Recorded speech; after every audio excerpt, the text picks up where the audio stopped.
of what is called history. Cicero, Brutus, and Cato come down to us as the defenders of liberty, when they were something quite the contrary. And Caesar, who did something for the poor and moved against privileged property, comes down to us as an elitist tyrant.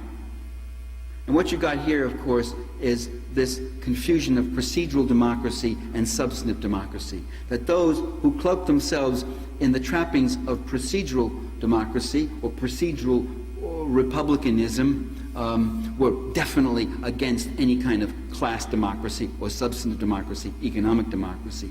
And those who fought for economic democracy often, because they face a rigged system, often might violate procedural democracy and are immediately labeled as tyrants, power-hungry people. This was true of Caesar, Robespierre, Lenin, Castro, Huey Long, the Sandinistas. We lived through that ourselves. When are they going to have freedom in their country?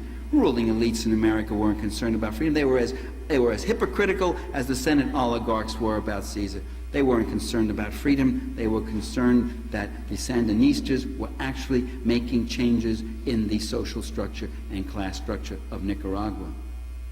So what we must do is learn to read history against the grain and swim against the mainstream and try to keep connected to those who came before us.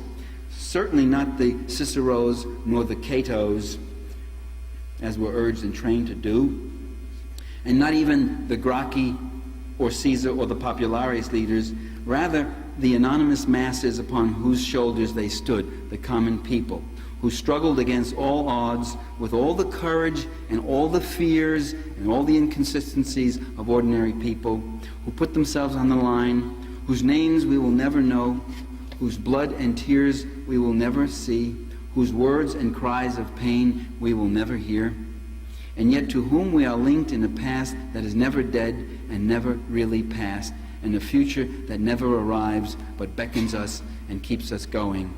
And so history never ends, the last page is never written, and the best pages are written not by princes, presidents, prime ministers, popes, or even professors, but by the people. For all their faults and shortcomings, the people are all we have. In fact, we are they. Thank you, ladies and gentlemen.